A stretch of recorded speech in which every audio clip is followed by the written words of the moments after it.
தமிழகமெங்கும் கிளைகள் கொண்ட Annamal institute of hotel management and hospital management படிப்பில் சேர்வதற்கான அட்மிஷன் நடைபெறுகிறது. குதிரை பேர அரசியலுக்கு எடுத்துக்காட்டாக தாவேக திகழ்கிறது என்று முன்னாள் அமைச்சர் ரகுபதி குற்றம் சாட்டியுள்ளார். புதுக்கோட்டையில் செய்தியாளர்களிடம் பேசிய அவர், மதிமுக எம்எல்ஏக்களை பதவி விலக முதலமைச்சர் விஜய் சொல்லியதாக வைகோ சொன்ன பிறகும் காவல்துறை ஏன் வழக்கு பதிவு செய்யவில்லை என்று வினவினார். அதிமுக முன்னாள் அமைச்சர் சி. விஜயபாஸ்கர் மீது 4 வழக்குகளும், எம்.ஆர். விஜயபாஸ்கர் மீது 3 வழக்குகளும் நிலுவையில் இருப்பதை சுட்டிக்காட்டிய முன்னாள் அமைச்சர் ரகுபதி, வழக்குகள் நிலுவையில் இருப்பவர்கள் தாவேகாவில் இணைந்து வருகின்றனர் என்றும், எம்எல்ஏக்கள் தாவேகாவிற்கு செல்வதே குதிரை பேரத்திற்கு சான்று என்றும் கூறினார். இன்றைக்கு குதிரை பேர அரசியலுக்கு எடுத்துக்காட்டு இன்றைக்கு ஒவ்வொரு எம்எல்ஏயும் தாவேவுக்கு தாவுவதுதான் என்பதை நாங்கள் அடித்து சொல்ல கடமைப்பட்டிருக்கின்றோம்.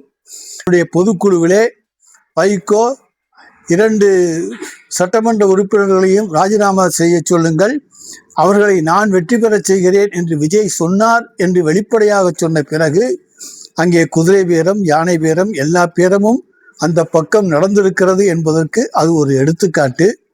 ஆனால் அந்த குதிரை பேரத்துக்கு தமிழ்நாட்டினுடைய லஞ்ச ஒழிப்புத்துறை அல்லது காவல்துறை எந்த வழக்கும் பதியவில்லை. கரூருக்கு செல்வதற்கு முன்பாக முன்னாள் அமைச்சர் செந்தில் பாலாஜியை கைது செய்யும் நோக்கத்துடன் முதலமைச்சர் விஜய் செயல்பட்டு வருகிறார் என்று முன்னாள் அமைச்சர் ரகுபதி குற்றம் சாட்டினார்.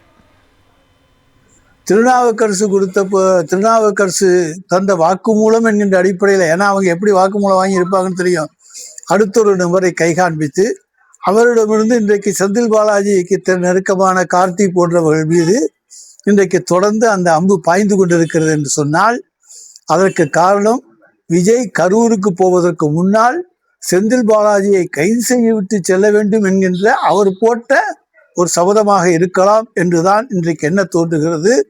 எனவே குதிரை பேரம் இங்கே எதுவுமே எடுப்பதற்கான அடையாளமே கிடையாது. காவல்துறை அங்கே வழக்கு பதிவு செய்ததே தவறு.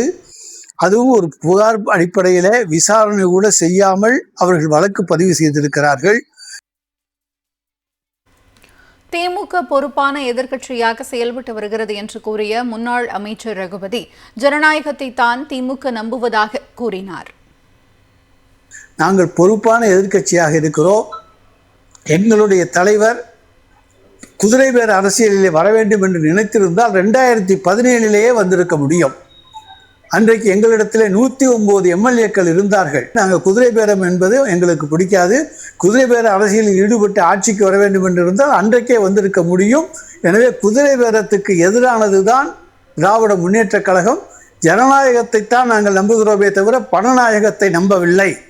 தமிழகமெங்கும் கிளைகள் கொண்ட Annamal institute of hotel management and hospital management படிப்பில் சேர்வதற்கான அட்மிஷன் நடைபெறுகிறது.